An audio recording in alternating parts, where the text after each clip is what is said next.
possible.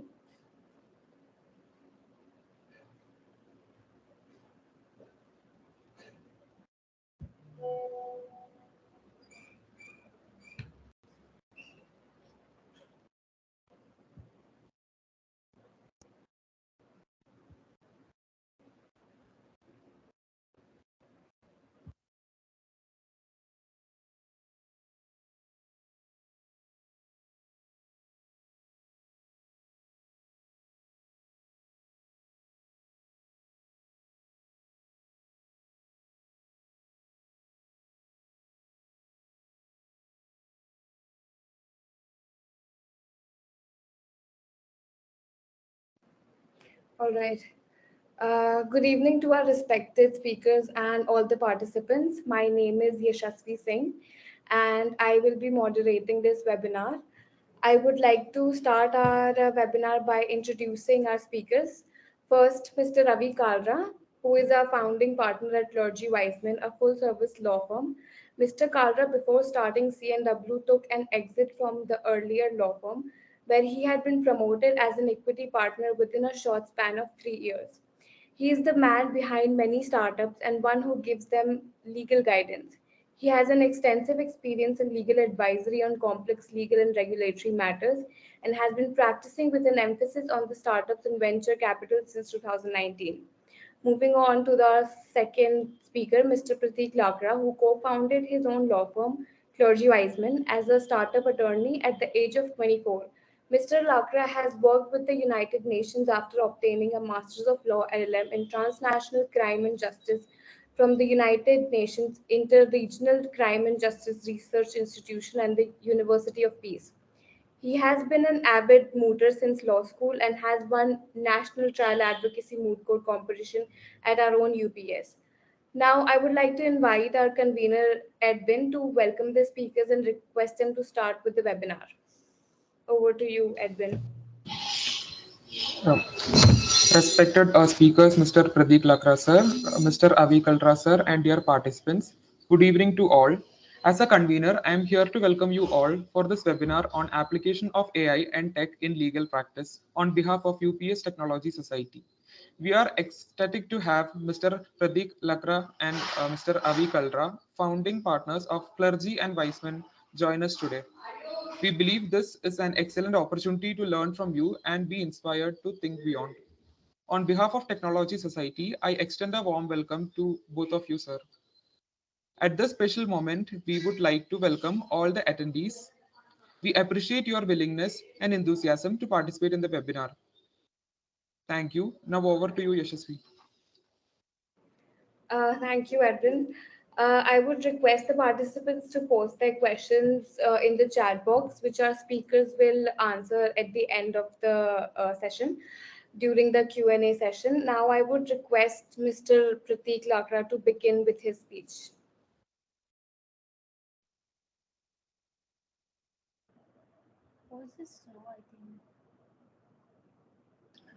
Thank you, team, for such a humble introduction. I hope I'm audible to all.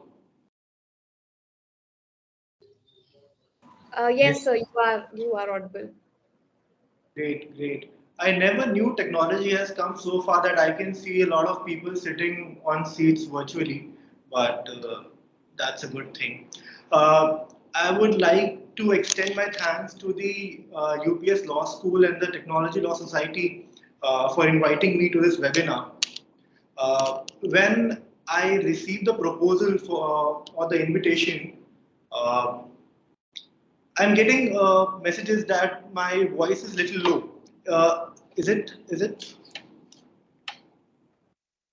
It's perfectly audible, sir. Could It's be absolutely they might have some fine. technical issues regarding their connections, Oh, internet perfect, connections. perfect, perfect. Great, thank you. So when I first received the invitation, I was very excited to join this because a lot of people, especially the Gen Zs and the millennials, they talk about tech laws and AI in law, but the reality is little different. People actually don't know what legal tech is or what AI in law is. Trust me, going to the court with a iPad in your hand with a PDF and a case file is not tech law. It's entirely different.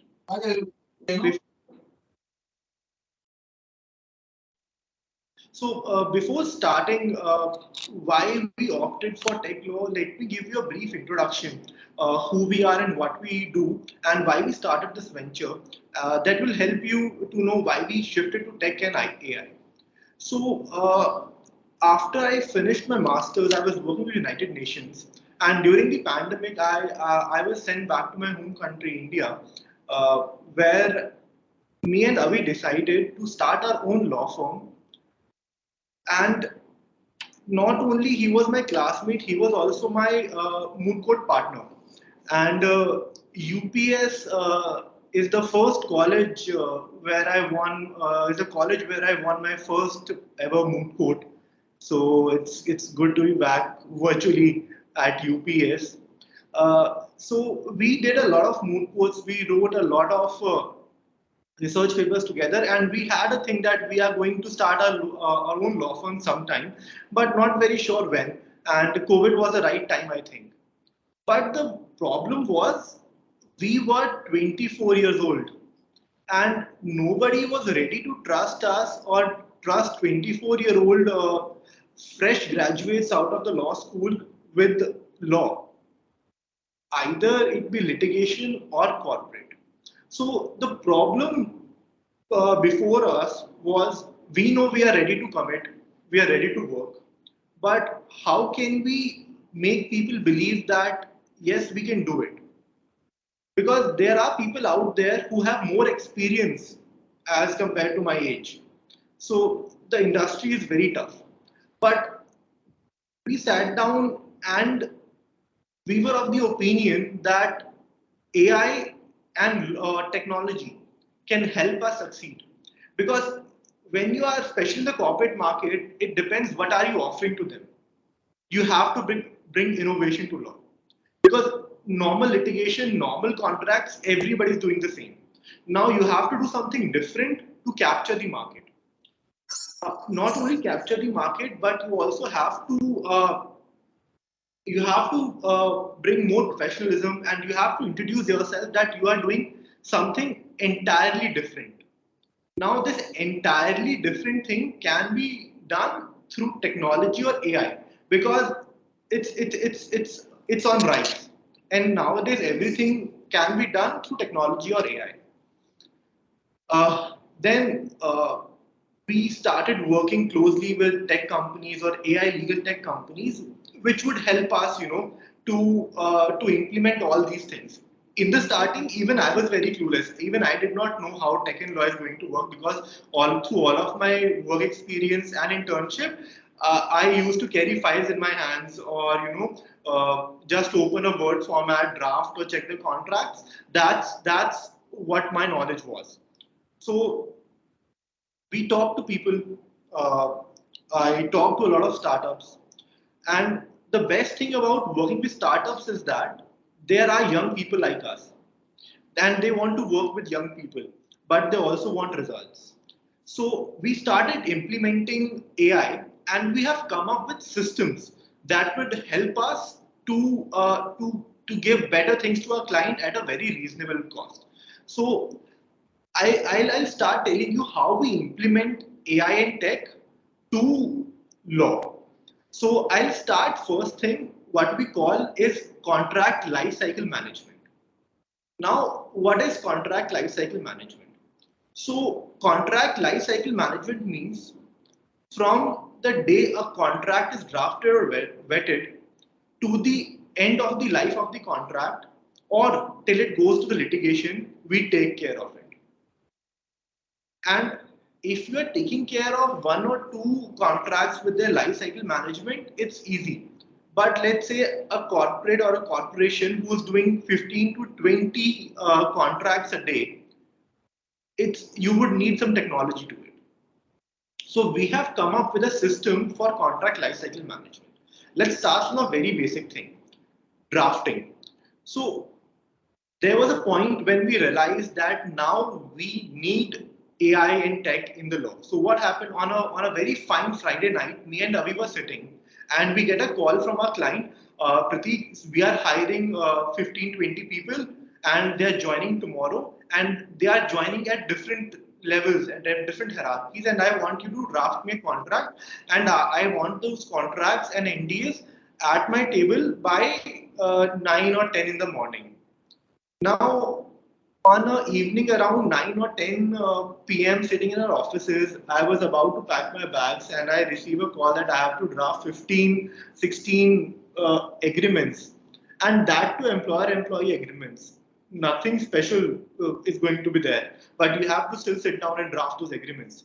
So even if we divide our work, it was 7 or 8 agreements per person and we did it. We worked the whole night around till 2 or 3 in the night, and we finished it. And the same night, we decided that this is the time.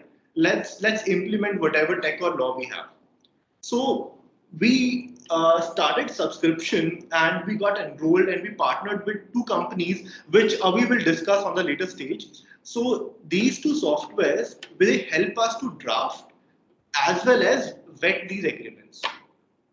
So the tech helps us to draft and the AI helps us to vet an agreement. So, but but things are little complex with this. So, can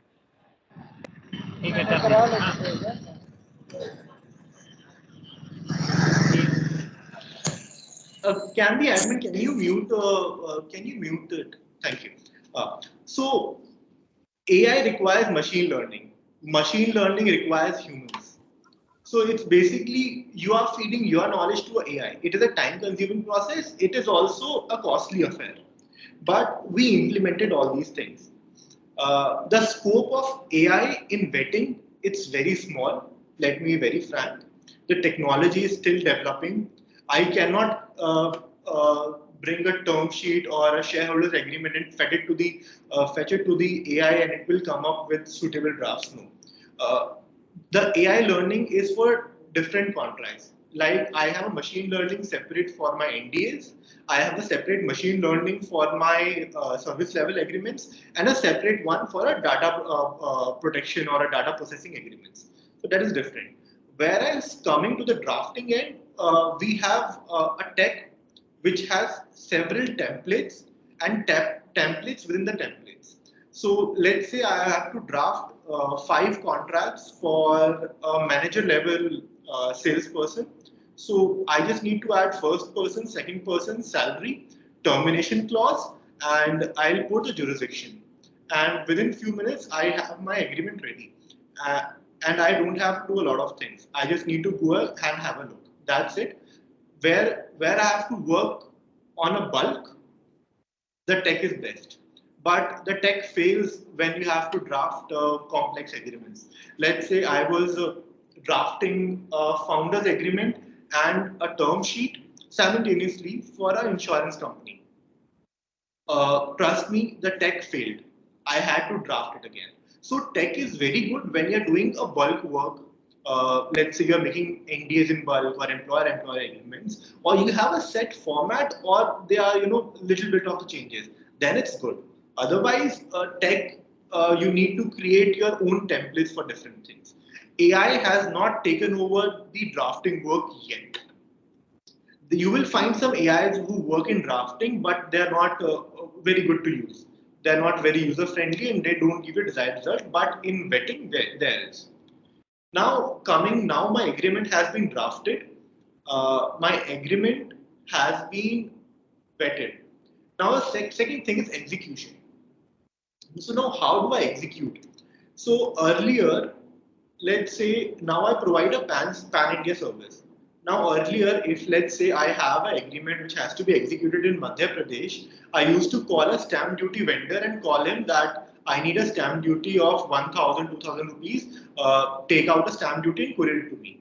Now, with the help of some of the government websites and government initiatives like the Stock Holding Corporation of India, I can get electronic stamp duty of anywhere in India, most of the states. And they are specialized state-wise websites like eGrass for Haryana, So I just need to go and make a login account and I can get a stamp duty. So I have automated this process. So as soon as the drafting or the vetting team drafts it, the stock holding corporation's website or the eGrass or a stamp duty is automatically generated and attached as a PDF with it. Now, since it's a electronic stamp duty, I don't need it on a thicker paper or that green paper. No, you just need a QR code or a barcode to be printed. That's it, and then I send it to the clients. Now, stamp duty is there. Second thing is sign. Now there are softwares, lot of softwares which will help you sign, but I use DocuSign and Adobe Sign for my contracts. And now the question is, are these things legal? Well, there are legal. I won a case where there was a licensee contract, and they said, "Sir, they have signed electronically. They have signed with their hands, and this is not legal." These are legal because they work on a sort of blockchain method. So whenever you DocuSign and you download a report, they will tell you a tracking report that this document was first opened here and it was sent to this person for signing, and it was again sent for this person for signing, and this person signed on our software, which you cannot breach on this date and this time. So these things are very much valid, and I have argued on these things, and these things are permissible if you have done these things right. Not every software is capable of doing it, but if you want to go with some software like this, go for DocuSign or Adobe. Now comes a third very crucial part of execution, that is notarizing or registration. I have tried a lot of softwares. I tried contacting a lot of tech companies, but this problem is not solved yet. I still have to send the electronically signed hard copies of a document for a notary. But the good thing is, not every client requires a notary, because once it signs, it is actually executed as per the provisions of the Contracts Act. But there is one company in United Nations which is working on the notarizing part. It's called Notary only. The name of the app is Notary. It provides you an electronic notarizing process. It's very fascinating. You go and check it out. It's a very nice app, but it's not applicable in India. So this one part of my contract lifecycle management is done physically. Now comes the last part. Once it's executed, I store them. I make a repository.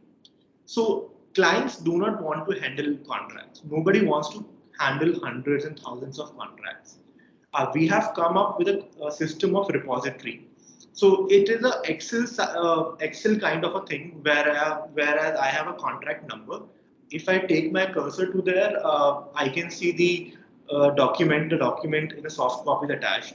I know where exactly that document is stored in my office if I have to produce a primary evidence. Then what are the first party, second party, what is the amount, consideration in it, who is the signing authorities, and all these things. So I maintain a repository. And trust me, if you are able to maintain a good repository for your clients, it's really good. They are going to pay you whatever you want, because not a lot of people are able to do it. So tech helps us with the repository.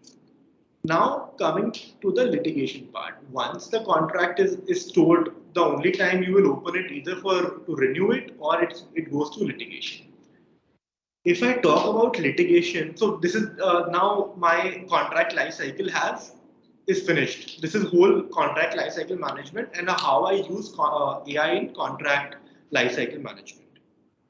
Uh, Now coming to the litigation part of technology and AI, there are not a lot of software which will help you with the litigation. They can help you with litigation management, but actual litigation law they cannot help. They can either help you with litigation management, and secondly with the research. You know, research software, SCC Online, Manupatra, CaseMind. They are using really advanced technologies to make research a very pleasant experience for you. Now come to the litigation management. Litigation management software is nothing. It's just a very refined version of e-courts. It will tell you have tomorrow 5 matters, 10 matters in these courts. These are the cause list item numbers, etc. So in litigation, in India, tech is only limited to research and litigation management. But there is one company, I guess it's Canada based or US based. It's called J Blue Legal something. They are working on an AI that can predict litigation results. So let's say I have a dispute with X person and the dispute amount is 10 lakhs. So AI will tell us that who's going to win the case. But it's still in the testing process. So let's see how it comes out. Now, the second thing, the process that we have developed in the law firm is for the due diligence. Excuse me. That what is due diligence? It's a very fascinating process where you can do a due diligence of anything. Let's take an example. My client was investing in a warehouse where he has to pay 22 lakh rupees per month for a 1 lakh square feet of warehouse. Now, before investing, he comes to me that Pratik, I want you to do a title due diligence on this thing. Now, uh, now this title due diligence, what is it? So I have to check whether that person, X person, actually holds the title of such property. Are there any litigation pending on him or not? Are there any injunctions on that property? Is it viable? Do I have a fire NOC? Do I have the municipal corporation permits? Do I have the environment permits, etc.? So it's a huge due diligence process. If I have to do a due diligence where my client is paying 22 lakh rupees per month, I have to be very much sure that I give him the right due diligence report. Now, there are few softwares which are emerging nowadays that will help you for due diligence. So first, I'd like to talk about Landdeed. It's a Y Combinator startup. It launched this year only. So Landdeed is nothing. Uh, it's just a platform where you can fetch the incumbent certificate. So what is incumbent certificate? The it's a title paper, the ECs. They are known with different names in different states. Uh, Normally, they are called intakals. Intakal EC. So whenever you are registered with the property, Intakal is a record, is a bookkeeper, is a book where you write down the name who holds the property and what has been the succession line or who used to hold this property earlier. So Landdeed helps you to directly track down and download results or the ECs from the government servers. They are currently working in 12 or 13 states. They are still working with these states. So when I was doing this due diligence in Noida, so I just went to the Landdeed app. I put down the Khasra number, the village name and the district, and I had the EC copy.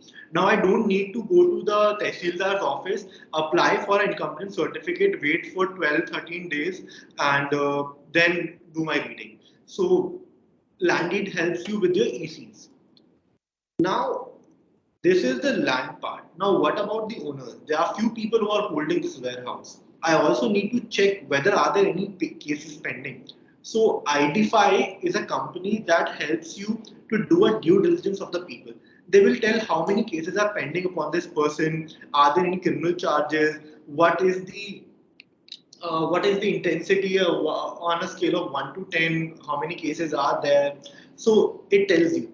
And surprisingly, when I was using ID5, it turned out that the owner of the land deed had 12 cases pending uh, on the same property that my client was going to get a lease on. So that was the straight red flag. I refused him that he is in a habit of taking money from the lessees and not repay them. So there are only 12 cases. So he usually used to take money and refuse them to give the possession. So I refused him. So there are few systems. You can also check these things through the eco tab. You can directly go to the eco tab and put down the party name, but it's very difficult because then you have to check all the districts, all the codes. So it's very difficult. So these are some of the apps which help me to do due diligence. And once you learn how to do due diligence, it's a very nice corporate side of uh, uh, law. So there are few software which are helping us with the due diligence. So these are the two processes where I use AI and technology in my law. Now, coming to what more is coming or what more will come to the AI. See, AI is increasing like anything, but you cannot solely rely on AI because AI is learning from you. Do not rely on AI or tech. AI and tech is there to reduce your process, to reduce your legal operations. Right now, tech and AI is just helping me to reduce your legal ops. That's it. They are not helping you with the law. Okay, you have to use your own brain when it comes to the real law, when the real question of the law comes. Okay, they can only draft or vet, but at the end, you are the one who has to take a decision that in the indemnification, my limited liability should be the actual limited liability or it should be the overall billing or whatever.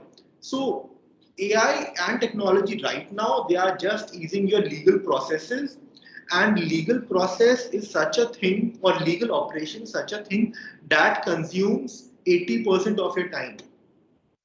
So now you can actually work on the law because your legal operations or the legal work or the normal day-to-day work has been reduced. Also, AI and technology has reduced my TAT. So my turnaround time has significantly reduced. It used to take me 3.5 or 4 hours to draft one service level agreement.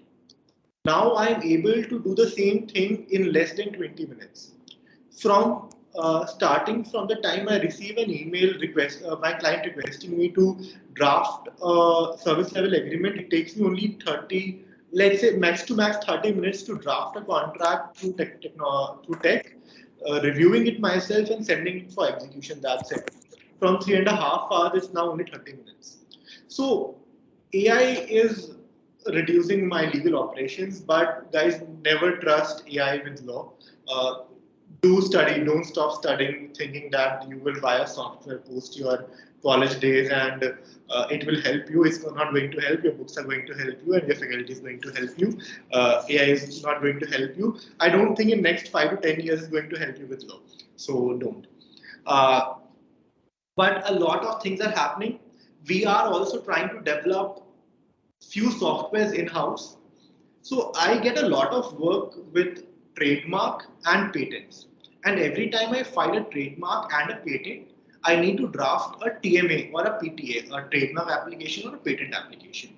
Now, trademark application I can still draft manually in 30 minutes. But with the patent applications are huge. They are very complex. Now I'm trying to develop a software. Uh, I'm currently in talks with a third party who can actually draft a patent application for me, checking the claims. They can see what claims I want, what is the technology, and they can help us draft a trademark application and a patent application. But this requires a lot of machine learning. I don't think this will be possible before next year, end of the next year. But a lot of things are happening right now with legal tech and AI, and it will increase, and it's increasing. People are using blockchain to notarize. In Netherlands, a company is using blockchains to notarize your documents. A company in US is using AI to predict the future of a litigation. People are doing contract lifecycle management. Everything is now taken care by legal tech and AI. But they are taking care of your legal operations as of now. They are not helping you. They are not telling you which section to apply, which case law to go for. No, you have to do the basic. You have to learn the basic law by yourself. Uh, I guess my time is up, and that's how I would like to sum up. Thank you. You have been a lovely audience. Over to you, Avi. Thank you so much, Prateek sir, for that informative speech. I would like to invite Mr. Kalra to continue with his speech. Uh, Thank you, Shasvi, for the humble introduction. Greetings, everyone, the conveners, the participants who are present over here. I would also like to thank the UPS Law School and the Technology Law Society of UPS. So I would first of all introduce myself. I am the founding partner of Clergy and Wiseman. I was earlier working as an equity partner at a law firm. And I think the whole dream of starting my own law firm started at UPS itself. When it was the third national mock trial advocacy, me, Prateek, and one of our other team members were here, and we never thought that we will win a mock trial. To be very frank, we were just doing it because we really liked criminal law, and we gave it a shot. And thereafter, by round, we started uh, doing it, and ultimately we won it. And there, after coming back, we were on the way to our uh, college, and we decided, why not we start our own law firm. So when Prateek was in UN and I was in India, in Delhi working, so when he came back, we decided that we should do law and we should start our own law practice. But then the once we had decided with the name, the Clergy and Wiseman, and whatever niche we want to pick up, the main thing came up was that why would people choose us? That why would people trust us with their cases? Because with lawyers, they say it is like the doctors. No one would want to, try a new one, and like it's big things are on stake.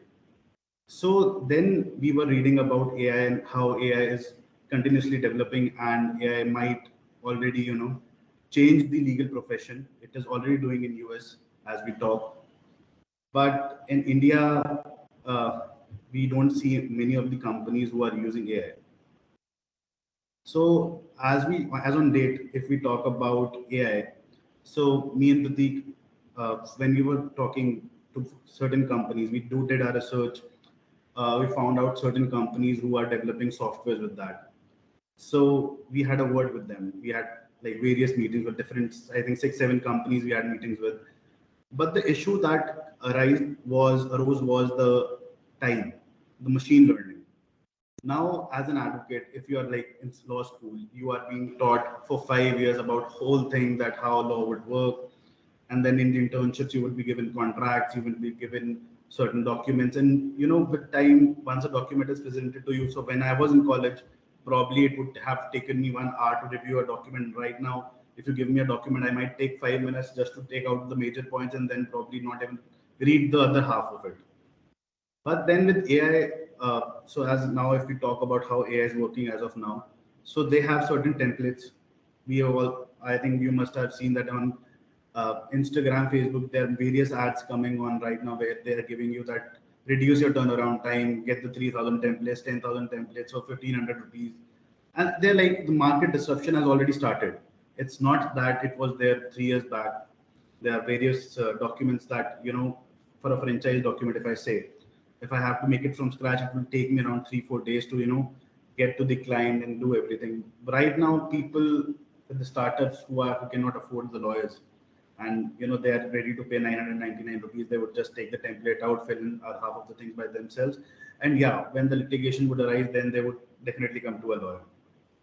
So once we were in talks with the AI companies, we told them that we have various service level agreements that we signed, like around 10 to 15 agreements that we signed. So they asked us that we would require at least 15 to 20 days, so just for the machine learning.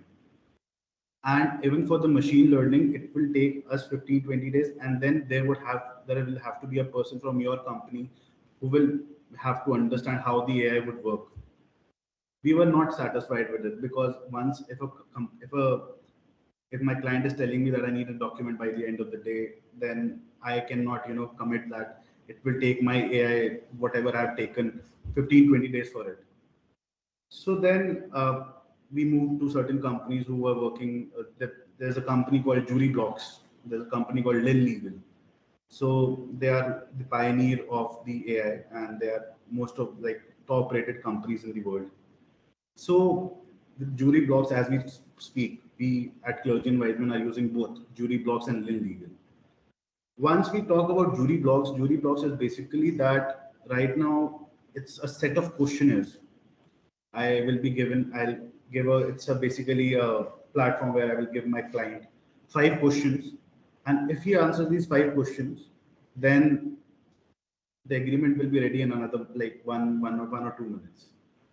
So once, as a law student, you must ask yourself whether there's a future in law, whether AI would take, whether there will be enough jobs for you. Because as we see that 10 or 15 years back, like people were taking engineering. Now people are taking law for that. I don't know how many lawyers are getting enrolled day by day, and most of the lawyers I talk to, most of the law students I talk to, they don't want to come into litigation. Litigation is something that they would hate, because district courts, high court, and Supreme Court. Yeah, with Supreme Court, you can tell that the practice is pretty nice, but then again, you have to see the clientele. How will you get the clientele to Supreme Court? So once we talk about AI, the major thing that would come, that there's a market that I could see, and me and Prateek were discussing the earlier day, that we were quoted a huge amount. We were quoted around £5,000 just for the machine learning that they will take us for the machine learning. And some of either Prateek or one of us had to, sit through the whole machine learning. And we then realized the thing that, yeah, there's no person in this whole, like we even put out a job, there's no person who would come for us to do the machine learning and then work for us to just, put in the AI to our company and make them understand about our agreements. As of now, AI, once we talk about the lawyers, uh, if I'm making my associate understand the thing, then he or she probably can take it 2x, 3x. But with AI, AI learns on a very different pace, different level. It goes 10x, 15x. And yeah, right now, as we talk, there is a market for lawyers, but I don't know in the future, probably there would be things that the AI would be AI would be able to understand major agreements. As of now, if we talk, there are only DPAs, NDAs, uh, normal business agreements. But once we enter service level agreements where there's a clause, each clause is different, AI would not work. So with the other company, this was Jury Blocks. Jury Blocks was basically the templates. Now when we talk about Lin Legal, Lin Legal is another company which is doing pretty well, and Clergy and Wiseman is already associated with it. So with that, once we put a document to it, it will take around 1.5 minutes to just process the whole agreement. And then the document will take out the certain clauses that these are the red flags. You should not sign this. These are certain open-ended clauses, and probably if you sign them, then you'll have there will be indefinite liability. The other party might sue you. The indemnification is this, and then with the document, with the Word document itself, with the track mode on, they will change the clauses, put in the reasoning, and this would be done in another 1.5 minutes. We know that as of now, AI is not able to do all the agreements, but we have to question ourselves that, how much, at what pace, how many time what are the years that we're looking at? Then when AI, we would be competing not to the lawyers, but to the AI, artificial intelligence. So once I was reading an article there. I was reading an article somewhere in a journal, international journal, that AI has already started disrupting the market in US, because although there are certain restrictions to AI, but in US there are certain companies who are giving the law firms their own practice areas. They can make the AI learn by themselves. They have put in the paralegals and everything, and then it's what the quotation that we got for the full-fledged AI was $85,000. And in we all know that everything, once we talk about the hard disk also, earlier it was 100 MB was pretty big for in 80s and 90s. So later on in the later stage, around 2, 3, 4 years probably, the AI would start getting cheaper and cheaper, and around 5 to 7 years, we would be seeing that people would be taking, companies would be taking AIs, and that would definitely put a risk over the uh, placements, over the companies, over the future of all the law students. So I think it would at least amount to 50-60% of the reduction, because me and Pratik were already discussing about it that the cost, the monthly cost. Uh, so when we talk about the tier one firms, I think everyone wants to go to a tier one firm, and they have around 1,200, $1,300 already with them. The leverage to the young people would be if they take the way and take the AI and try to understand that whatever is coming ahead. See, there can be two approaches that you can think of, that AI would never replace the lawyers. You can work with that, and probably once the day comes, then you'll be like, okay, yeah, I was wrong. And the other option would be that you try to understand that AI is going to be there, and as soon as you try to level up yourself up with that, and try to understand how the market is developing, because right now it's still an initial stage. And if you try to be on that part, whether it's the machine learning, whether you're just reducing your tag time, because it's like, if a document has been reviewed by AI, sometimes you would like to still have a review about it. You can still have the jobs regarding that, and that is the future that is going to come. But so basically, that is our take. Clergy and Wiseman is already on AI. It's already focusing on AI, and we are definitely sure that our whatever the placements, whatever the associates we would have been hiring otherwise, has already come to like a lower level, because it's a really helpful thing for us. Our turnaround time is pretty less. We are able to tell the companies and the clients with better reasoning to why the clauses should be like that and should not be changed. So I think that is the information that I can give on here, and that would be it from my end. I would love to answer your questions regarding anything you feel like.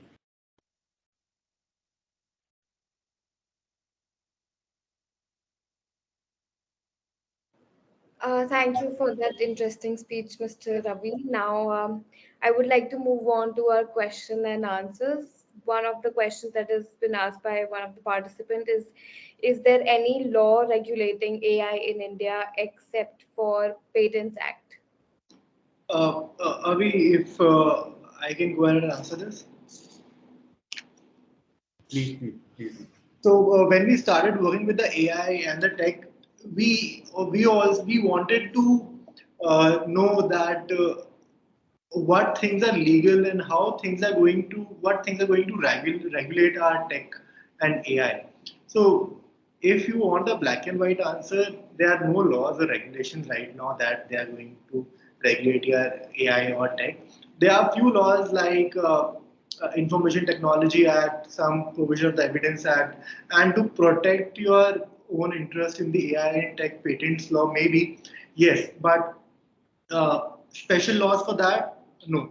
Government regulations, no. They are coming. Government will start coming up with some of the regulations for the AI. Uh, but currently, for the legal AI, legal tech, and something to regulate it, they are none. Thank you. Okay, Thank Yashasvi, I have a question, Yes, yes, if I ma'am. may. And it's first of all, congratulations to both the speakers. I'm one of the faculty conveners, and this is such a fascinating topic. And I'm so happy that there was so much of value addition from both of you, as regards students and as regards professionals as well, who have joined this webinar today. I have two questions. One is straightforward regarding shareholders agreement, because mostly, besides due diligence that you spoke about, this is something that the clients come up for in corporates. Secondly, do you think that because you are applying AI in your legal practice, has it made litigation cheaper or more expensive for the clients? For example, arbitration has definitely not helped the clients. They might, all of us not might be able to go for arbitration. We'd rather go for mediation or something. So yeah. Thank you so much, ma'am. Uh, with the answering your first question, the shareholders agreement, it's not a good choice right now to move to AI for shareholders agreement, because generally shareholders agreement turns up very complex, because shareholders agreement, it has something which your AOA and MOA does not have, or you want to keep something confidential. So you are basically moving away from the purview of AOA and MOA, which is under the Companies Act, and going under the contracts, under a contractual liability. So there are different people, different shareholding, different ESOPs, different vesting period. Everything is very complex. So I tried myself to draft few shareholders agreement uh, via AI, but they have failed drastically, I would say.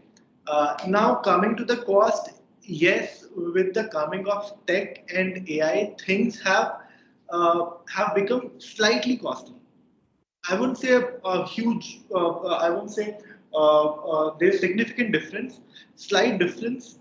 Uh, but on the contrary, the turnaround time and the reliability and the flexibility has changed. Now let's see, if my munshi has to travel to MP or some district to get a stamp duty, the travel expense, his staying, just for a 200 rupees stamp duty, he would be spending a lot of money. And let's say I have to execute that contract and send it to, let's say, Maharashtra, courier charges. So we do not include some the miscellaneous expenses while doing the legal, but these are the actual costs. To get a 200 rupees stamp duty, you pay more than 200 rupees to get it. So overall, you it's not costly. It is costly for the law firms, but not for the end consumers. Okay. I'd like to add something to it. Ma'am, once we talk about AI in shareholders agreement, so right now, as we talk, there are two parallels with the AI. So there's certain companies who are just for the template making. So basically, it's like we are just putting out questionnaires to companies, and once they, for the initial level, we that was our earlier practice also, that we used to pass out certain questionnaires that could help us draft the shareholders agreement, with whether they want ESOPs, whether they want to hold the veto powers, and whether how will they dilute their shares and everything. So that is the with jury blocks, as we said, which is a template maker. We, although we try to make a skeletal out of it, we try give them 10, 15 questions, and then after that, obviously, as we speak, that AI is till now has not developed yet. And yes, right now, when once we talk about the cost, yes, the cost is pretty higher, but we anticipate that it would come down. With the arbitration, obviously, once you tell about arbitration is still very costly. So now also, once we talk about clients, people who can afford it and where the amount involved is pretty higher, we definitely tell our clients to go for arbitration. Otherwise, then obviously there are other things of 30 days mediation, and moreover, under the Commercial Sport Act, there's a pre litigation mediation necessary now. So that is how we are going as of now. Okay, thank you so much. That puts it simply for all of us. Any other questions? You can please type in the chat box. Yes, ma'am, there are many questions. So the next question is from Abhi Vyakti. She asked from Pratik sir. She asked if, as a first year law student, how should we approach to learning law as a subject, and secondly, drafting and briefing cases of courts in India? Question mark. A very interesting question. So, straightforward, I would say reading more and more.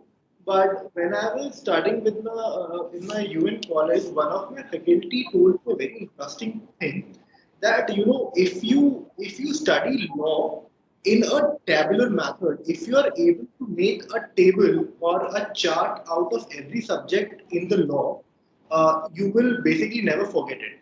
So let's say IPC, if I am able, or CRPC, which is very vast, if I am able to make a chart of the whole process, let's say I make a chart of the warrants trial, the whole trial, it's right in my brain. So I would suggest that try getting a more practical approach towards reading and try to make a chart out of everything. So that can help learning. So you know everything you remember everything in a form of a chart, in a form of a table. So it becomes very helpful. So that's how I used to study my international criminal procedure. It was very helpful. So that's the thing I can help you with.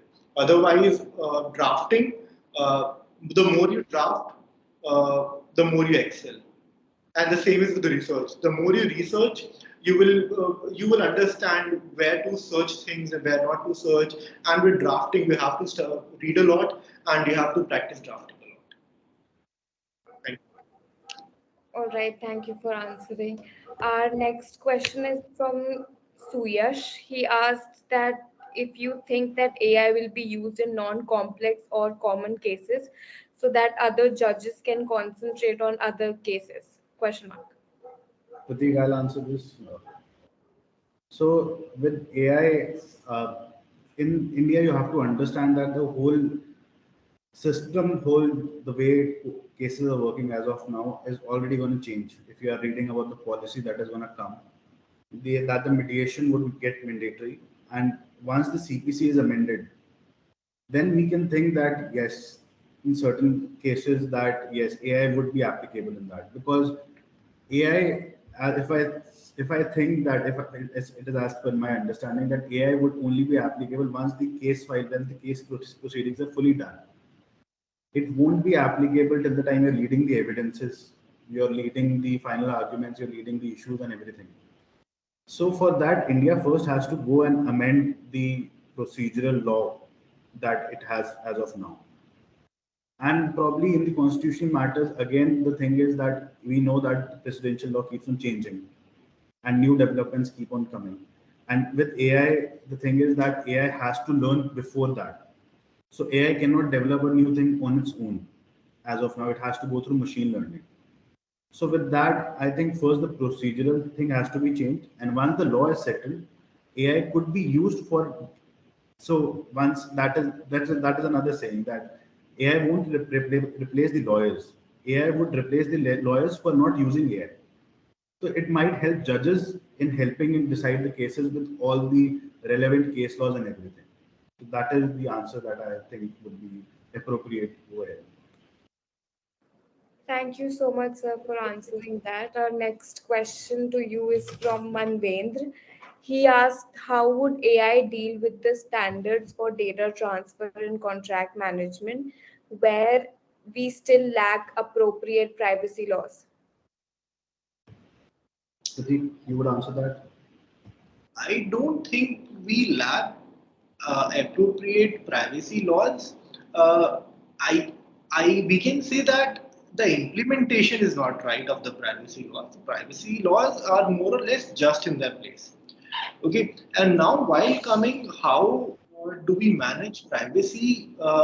We use some softwares that use blockchain or which use end-to-end encryption or blockchain. Let's say DocuSign provides me an end-to-end blockchain protection, the end-to-end encryption protection. So there are a lot of things that we do to maintain our privacy. First thing are the NDAs, and after signing an NDA, it's our responsibility to maintain the privacy.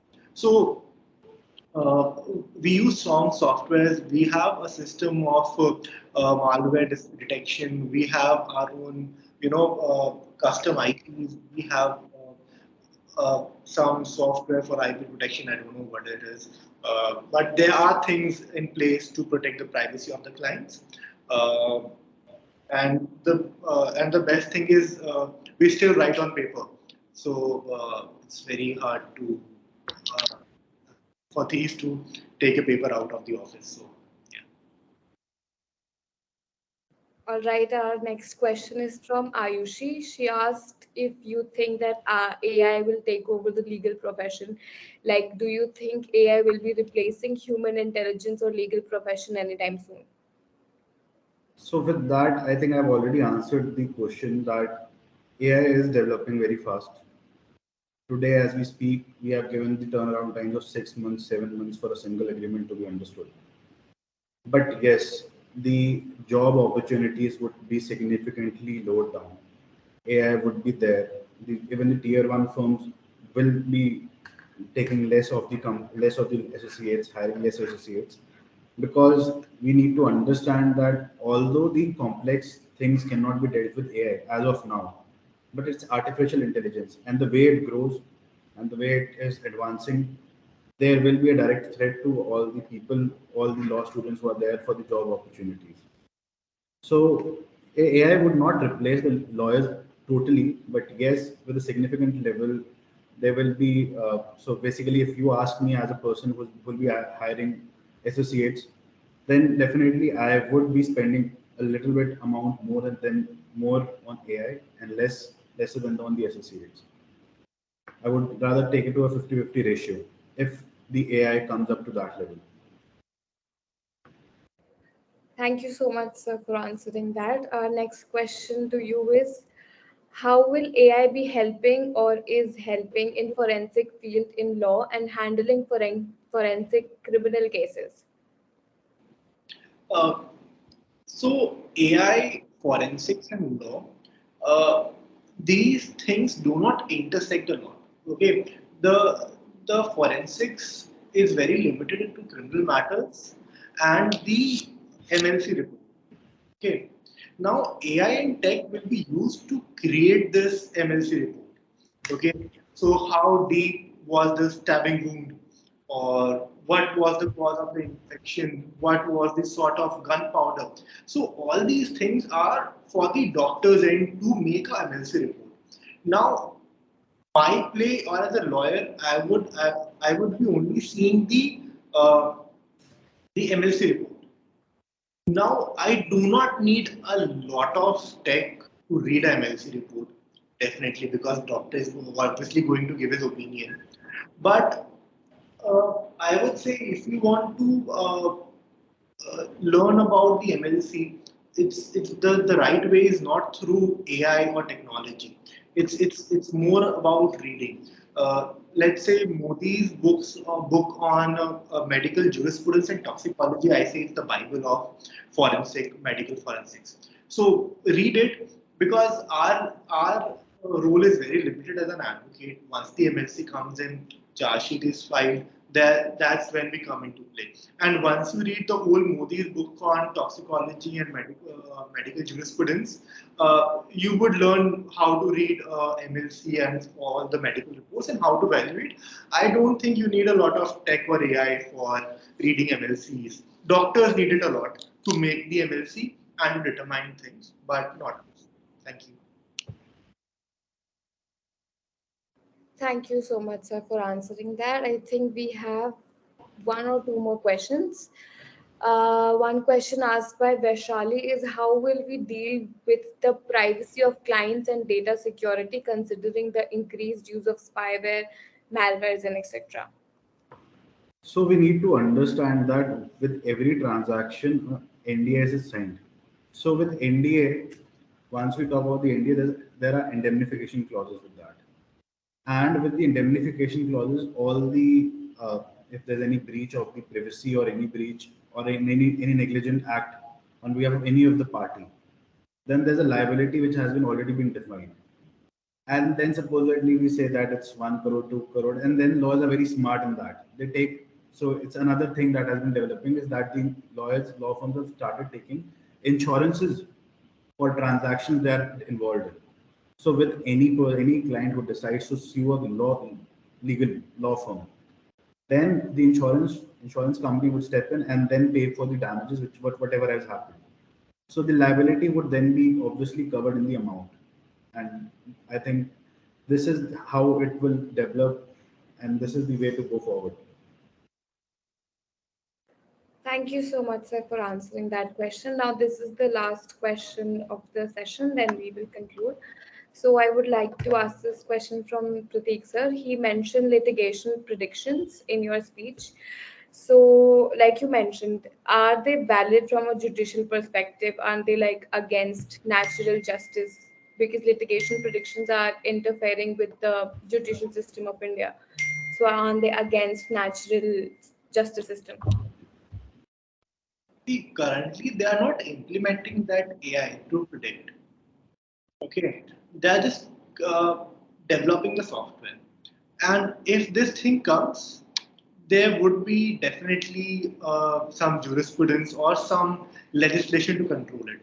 Because definitely you cannot replace judges.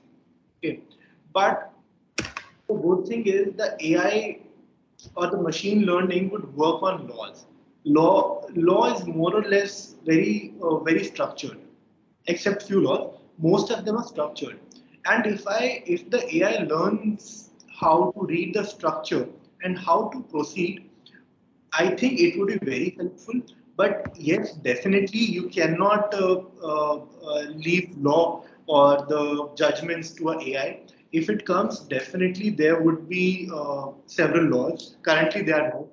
Okay, because and nobody has started implementing them in real cases. I was reading Netherlands might be planning to apply AI with the petty fines.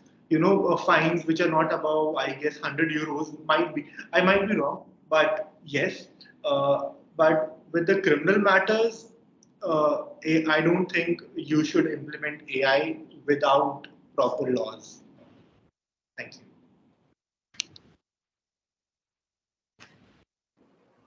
Thank you so much for answering that question, sir. Now, I would like to conclude the session and I would like to invite Arnav to give a token of appreciation and thanks.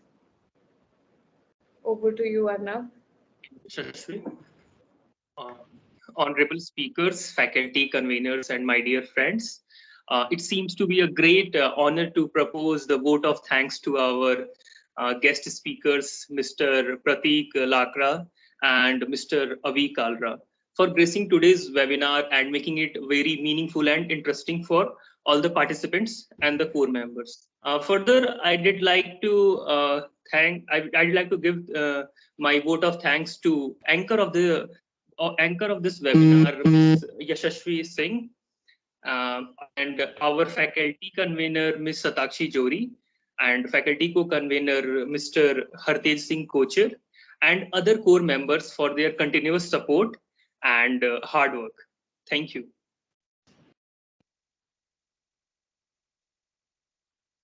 Thank you, Arnav, and thank you, Satakshi ma'am. Thank you, team. It was a wonderful time, and I hope to see you soon in UPS. I have a lot of memories with UPS, so I hope to see you all soon at the campus. Thank you so much, sir. Now, I would like to invite our faculty convener, Satakshi ma'am, to appreciate you all for this session. Thank you. I think the appreciation speaks for itself as we had around 300 plus registrations within a short span of 2 to 3 days and around 100 attendees in this webinar in the night. And we all know how dead webinars have become like after post COVID. So it speaks highly of your work that you're such young and dynamic professionals and you could gather so much interest in such a short span of time. I think we could not even promote it over Loctopus, etc. However, discussing it with you, we could put this recording up. Many of our faculties have been asking that they want to attend this webinar because we have been posting the updates regarding this event. But I'm very happy that there was so much of value addition, like I said before, and you actually gave examples of other jurisdictions and actual AI softwares where it is being implemented. Because right now I'm joining you all from Kolkata. I'm pursuing my PhD in AI and competition law from NUJS. And many of the speakers who are senior professors, with due respect, would only say that AI is on its way and on its way. But all we want to hear is, okay, how is it on its way? Please show us. So practically speaking, I'm very happy that you could connect with all the attendees that were there today, and it was so friendly. I didn't even feel that you're joining us for the first time. Maybe in the future, because we intend to have you here at UPS at our beautiful campus. You were there on 18th, around 18th and 19th, but we had a mediation intra competition. Otherwise, I think it would have been fabulous to have you in the Audi connecting to all of us one on one. That is another experience altogether. But soon in the future, if your time permits, and if you have any great suggestions, feel free to connect to each one of us, and we could have future workshops or any such events that you think are suitable. Also, on the same note, if you feel that you have a strong bond with UPS, I'd love to send many of my students to intern with you and to work with you, who knows, in the future, because they were quite eager to attend this. And I must tell you that people not just from UPS but all across India have joined this particular webinar. So kudos to you. Thank you so much. Thank you so much, ma'am, for the kind words. We would definitely love to have students from UPS to get intern under us. It would be a pleasure for us also. Now I I'll would make just, a last. Yes, ma'am. yeah, just requesting everyone to please switch on their cameras so we could have a group photograph, please. Thanks, Yashasvi. I'm sorry. Took over. Yes, everyone. Edwin, you and Yashasvi, anyone who's on the laptop. And we'll share the recording and the photographs and the report of this event with both of you, Pratik and Avi. Yes, ma'am. Edwin will just take the photograph. Everyone switch on their cameras, and just awkwardly smile for 5 seconds.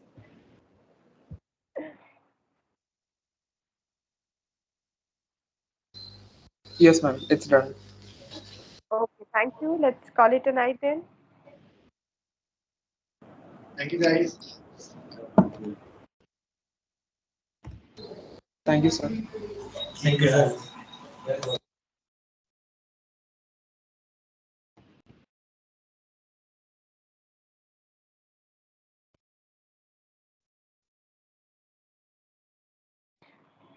Edwin, who's recording the event? Atharv is recording, no? Okay. Yes, ma'am. I have also recorded the event. So Have we, you downloaded the attendance? yes, ma'am. Other has done that. You do that too.